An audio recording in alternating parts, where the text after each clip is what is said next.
안녕하세요. 요양맨의 미국 주식 브리핑 시작하겠습니다. 요즘 드는 생각이 미국이라는 초강대국의 정책 방향이 이렇게나 일관성이 없을 수 있는지, 미국이라는 초거대 국가의 시스템이 이렇게 한 사람의 새치어로 이렇듯 흔들릴 수 있다는 것에 대해 이제는 놀라움을 넘어 허탈감이 드는 날들입니다. 이 변덕 선생 트럼프님께서 다시 말문을 열었는데요. 반도체, 스마트폰, 전자부품 등의 관세를 일시 면제하겠다는 소식에 이어서 트럼프는 이번에는 자동차에 부과했었던 25% 품목 관세를 일시 면제하겠다는 검토를 하고 있다 밝혔습니다. 사실 말이 검토지 면제를 하겠다라는 얘기죠. 어느 일정 기간 동안요. 하지만 그 명분은 미국 자동차 제조업체들이 캐나다나 멕시코에 생산 기반이 있죠. 그 생산 기반을 옮기는데 시간이 필요하다라는 것인데요. 이게 사실 말장난인 것이요. 예를 들어 90일 동안 시간을 준다고 해서 그 거대하게 얽히고 얽혀있는 자동차 밸류체인을 미국으로 그 단기간 동안 옮기는 게 가능한가요? 절대 불가능하겠죠. 아마도 채권 시장에서 오는 미국 경제에 대한 붕괴 신호에 대한 두려움이 있겠죠. 그 두려움으로 관세를 하나둘씩 면제하고 있는 것으로 보여지는데요. 이번에는 그 핑계가 자동차라는 것입니다. 또 언제 말바꾸기를 할지 모른다는 건 시장이 먼저 알고 있는 듯 하고요. 그래서 시장에서는 자동차 관세 일시 면제라는 트럼프 말빨이 크게 먹히지 않는 모습이었습니다. 오히려 장 시작하고 꾸준하게 하락하는 모습을 보였죠. 떨어지는 시장을 살린 건 이 소식이 나온 이후인데요. 페드 이사인 크리스토퍼 월러입니다. 이 연준 이사인 크리스토퍼 월러의 발언이 있은 이후에 증시가 반등을 했는데요. 크리스토퍼 월러 연준 이사는 트럼프 대통령의 관세 폭탄이 수십 년 이래 미국 경제의 최대 충격이라면서 만약 대규모 관세가 장기간 유지된다면 미국 경제는 크게 둔화될 것이다 라고 경고를 했습니다. 연준의 이사가 트럼프 관세가 경기 침체를 불러올 수 있다고 돌직구 발언을 한 셈이죠. 돌려 말하면 만약 미국에 경기 침체가 온다면 주범은 트럼프이고 트럼프 관세다 라고 말한 것입니다. 여기까지는 사실 무서웠는데요. 그 다음부터 나온 말이 시장을 반등하게 만들었습니다. 월러 이사는 경기 침체 위험이 감지된다면 연준은 더 빠르고 더 크게 정책금리를 인하할 것이다 라고 말했습니다. 이 부분이 시장을 살렸죠. 차트에서 보면은 바로 이 시점인데요. 월러 이사의 발언이 나온 직후 시장은 이렇게 반등하기 시작했고요. 마지막에는 조금 빼기는 했습니다만 시장이 연준의 개입을 절실하게 바라고 있다는 것을 단적으로 보여준 사건이 아닌가 싶습니다. 여기까지 했으면 참 좋았을 텐데 관세 관련 소식은 장후에 또 나왔습니다. 반도체와 의약품 수입이 국가 안보에 미치는 영향을 조사하기 위해 공식 절차가 시작되었다. 이런 뉴스였는데요. 지난 주말 동안 상호 관세를 면제하는 대신 품목 관세를 따로 매기기 위해 사전 조사를 시작했다. 이런 뉴스입니다. 다만 이 소식은 장후에 나와서 장중 지수에는 큰 영향을 주지는 못했습니다.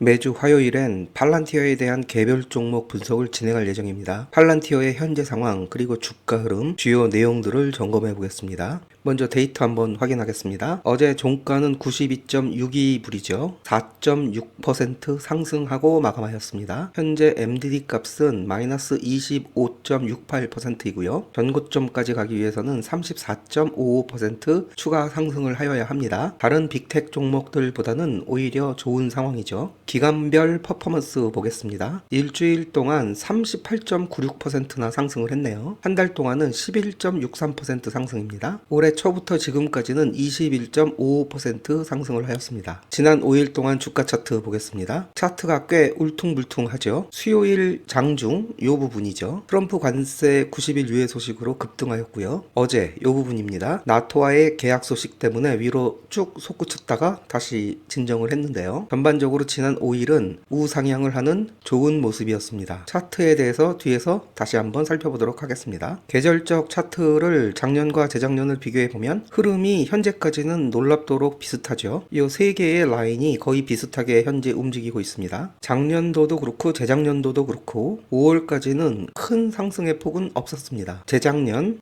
그러니까 이 보라색이죠. 재작년의 경우는 5월부터 상승하는 모습을 보여주었고요. 작년은 6월 이후 연말까지 지속적으로 상승을 하였습니다. 팔란티어의 경우 비교적 관세 회피 종목이라 관세의 영향은 아주 크지는 않을 것 같습니다. 오히려 유로 유럽이나 일본에서 국방 강화로 팔란티어에 대한 수요가 더 커질 것이라는 예상도 있고요. AI 시대를 준비하는 기업들의 디맨드가 커지고 있어서 올해 저는 개인적으로 많은 기대를 하고 있습니다. 5월이나 6월 이후에 큰 폭의 상승이 진행되지 않을까 기대를 하고 있습니다. 먼저 어제 보도된 팔란티어의 대형 호재 뉴스가 있었죠. 이 뉴스 먼저 살펴보고 가겠습니다. 팔란티어가 나토에 AI 기반의 전투 시스템 공급을 계약 완결하였다라는 소식이었습니다. AI 기반 군사 시스템인 메이븐 스마트 시스템을 공급 계약한다라는 소식이었는데요. 이 소식으로 팔란티어 주가는 종가 기준으로 4.6% 상승을 했고요. 장중 한때는 9%까지 상승을 하였습니다. 이 계약의 의미는 팔란티어가 미군 이외의 첫 대규모 계약으로 팔란티어 국방 기술이 유럽에 본격적으로 진입했다라는 의미입니다. 다만 나토와 얼마 정도의 계약인지 금액은 밝히지 않은 보도였습니다. 특이했던 점은 도입 결정부터 실제 인수까지 단 6개월 만에 전격적으로 이루어진 나토 역사상 가장 신속한 계약이라고 합니다. 월가에서는 유럽이 미국 방위 계약제에 대한 의존도를 줄이려는 우려가 있었는데요. 이번 합의는 단순한 수주 이상의 광범위한 지정학적 의미를 지닌다라고 평가를 하였습니다. 메이븐 스마트 시스템이 뭔지 잠깐 정리를 해봤는데요. 메이븐 스마트 시스템 줄여서 MSS라고 합니다. 미 육군을 위해 개발된 첨단 인공지능 및 머신러닝 기반의 지휘 통제 시스템이라고 하는데요. 미국의 육군, 공군, 우주군에 이미 배치되어서 사용되고 있다고 합니다. MSS는 2020년 미 육군 18공수군단이 주도한 스칼렛 드래곤이라는 훈련에서 처음 도입되었다고 하는데 그때 당시는 상업용 위성 영상과 팔란티어의 알고리즘을 활용해서 표적을 식별하고 타격하는 데 사용되었다고 합니다. 초기에는 표적 데이터 전달에 12시간이 걸렸는데 현재는 1분 이내로 단축되었다고 하네요. 이 핵심 기능으로는 생성형 AI, 머신러닝과 같은 첨단 AI 기술이 정보를 융합하고 목표를 식별하고 전장을 인식하고 작전 계획을 수립하고 의사결정 지원이 되는 지휘 통제 시스템이라고 합니다. 다양한 데이터 소스, 다시 말해서 센서, 위성, 통신 이런 것들을 통해서 수집한 방대한 양의 전장 데이터를 실시간으로 수집하고 분석해서 표적을 식별한다고 하고요. 우선순위화 한다고 합니다. 과거에는 2,000명이 필요했던 표적 선정 임무를 단 20명만으로 수행할 수 있을 정도로 그 효율성이 개선되었습니다. 동시에 작전 시나리오도 자동적으로 생성을 해서 제공을 한다고 합니다. 정리를 하자면 이 MSS라는 것은 AI가 작전을 수립하고 인간이 최종 결정을 내리는 구조로서 AI의 빠른 판단 속도와 인간의 책임성을 결합하는 시스템이라고 하네요. 팔란티어 주가 차트 보겠습니다. 먼저 주봉 차트입니다. 보시다시피 오렌지색의 채널 속에서 주봉이 움직이고 있죠. 전반적으로 꾸준한 우상승의 채널이고 여기 튀어오른 부분은 트럼프 취임에 따른 기대치 상승이었죠. 취임 후 바로 반납한 모습이었고 결국은 노이즈였습니다. 지난주에 잠깐 채널 밖으로 나갔었으나 바로 복귀를 했고요. 현재 가운데 점선을 따라서 주봉이 꾸준하게 우상승할 것으로 예상이 됩니다. 월봉인데요. 월봉으로 보면 보다 명확하게 판단이 가능합니다. 이 부분 윗꼬리는 노이즈였죠. 오버슈팅이었습니다. 그리고 이 아랫부분 살짝 나갔던 것들도 바로 채널 안으로 진입했고요. 월봉으로 보면 이 부분이나 이 부분 노이즈로 좀 더 명확한 판단이 가능하고요. 3월 트럼프 관세 여파로 음봉을 기록했으나 4월 들어서 다시 양봉을 기록 중에 있고요. 중앙선을 따라서 천천히 우상승하는 좋은 모습을 보여주고 있습니다. 일봉으로 다시 보겠습니다. 기본적인 오렌지색의 채널은 우상승 중이고요. 이 부분에 최근에 횡보하는 파란색 채널을 그려볼 수 있는데요. 이 하단 부분이 72불, 상단 부분이 98불인 라인 속에서 당분간 횡보장으로 진행되지 않을까 예상해 봅니다. 하지만 이 부분인 98불 상단을 뚫고 돌파를 한다면 결국은 오렌지색의 장기 추세 채널인 이 중앙선 상방 쪽으로 상승할 가능성이 높아 보이는 상태입니다. 팔란티어의 포캐스트인데요. 먼저 애널리스트 레이팅입니다. 전체 27명의 전문가들이 목표 주가를 산정을 했는데 4명이 스트롱 셀을 주고 있고요. 15명이 홀드, 8명이 바이와 스트롱 바이를 주고 있어 평균적으로 뉴트럴을 가리키고 있습니다. 전문가들의 목표 주가는 가장 적게 주는 곳이 40불, 가장 높게 주는 곳이 160불입니다. 그래서 평균적으로는 93.89인데 현재 가격이 92.5 0.9이니까 거의 평균선에 다다르고 있는 상태입니다. 기관들의 목표 주가 변경사항 한번 체크해 보도록 하겠습니다. 3월 3일이니까 좀 오래돼 있긴 하지만요. 웨드부시에서는 120불 주고 있고요. 등급은 아웃퍼폼, 바이 나우 주고 있습니다. 3월 5일에는 윌리엄 블레어에서 목표 주가를 낮췄습니다. 125에서 84. 관세 전쟁의 여파로 보여지는데요. 하지만 언더퍼폼에서 마켓퍼폼으로 상향했고요. 바이 나우 등급을 주고 있습니다. 3월 13일에 로프캐피탈에서는 역시 141에서 125로 낮춰지긴 하였는데 바이 나우 등급 주고 있고요. 최근에 DA 데이비슨이라는 곳에서 바이 나우 등급을 주면서 100불 목표 주가를 냈습니다. 팔란티어는 고평가 논란이 많은 주식이었죠. 그럼에도 불구하고 3월부터 지금까지 셀이나 스트롱셀로 의견을 조정한 기관들은 없어 보입니다. 25년도 1분기 실적이 마무리가 됐죠. 이 발표를 5월 5일 날 한다라는 소식이 지금 바로 접수가 되었는데요. 1Q에 대한 포캐스트가 어떻게 나올지 한번 챙겨보도록 하겠습니다. QOQ 기준으로 보면요. 24년도 1Q의 레버뉴가 634.34 밀리언이었죠. 이번 분기에는 881 밀리언이 넘는 것으로 컨센서스가 잡히고 있고요. 그로스 레이트는 38.92%를 예상을 하고 있습니다. 최근 들어 가장 높은 그로스 레이트를 예상을 하고 있는 것이죠.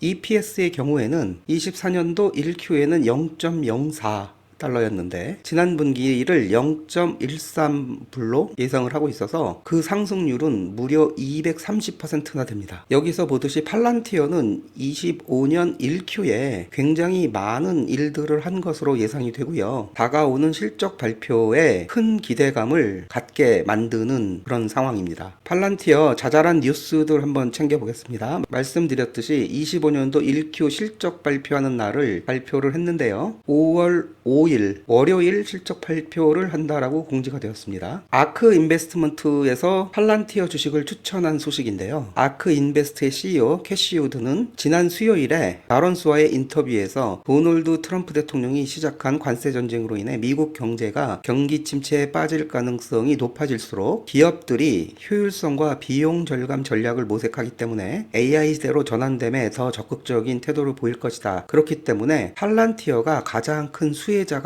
될 것으로 생각한다며 팔란티어를 추천주로 적극 제시하였습니다. 이런 소식이 나와 있고요. 또 하나 조금 시간이 지난 뉴스인데요. 4월 9일자 뉴스입니다. 이 재밌는 뉴스입니다. 이 헤드라인은 트럼프 1조 달러 군사 예산 언급 후 국방주가 급등했다라는 내용입니다. 이 부분에 이제 팔란티어도 속해 있었죠. 내용을 살펴보면 트럼프 대통령은 국방 예산이 1조 달러에 달할 것이라고 말했고 피트 헤그세스 국방장관은 그날 늦게 X에 첫 번째 1조 달러 국방 예산이 곧 나올 것이다 라고 게시를 했습니다. 하지만 재밌는 것은 2달 전만 해도 트럼프 대통령은 국방비 지출을 절반으로 줄이겠다라고 말했었죠. 이거 다들 기억하실 겁니다. 그리고 2월에 트럼프 대통령은 국방 예산 삭감을 언급하면서 거의 1조 달러에 달하는 군사비를 지출할 이유가 없다 라고 말했었습니다. 그때 이거 국방 관련된 주식들이 많이 떨어졌던 기억이 나고요. 같은 달에 헤그세스는 향후 5년간 매년 국방 예산의 8%, 즉 500억 달러를 삭감할 것을 제안했다. 이런 뉴스들이 그 당시 있었죠. 역시나 말을 바꾼 것인지 아니면 깊은 생각이 없었던 것인지 참 그렇습니다. 여튼간에 국방비가 줄어드는 일은 없는 것 같고요. 이 부분도 결국은 팔란티어의 큰 호재로 작용이 될 것 같습니다. 오늘의 요약은 여기까지 하겠습니다. 저는 다시 찾아오겠습니다.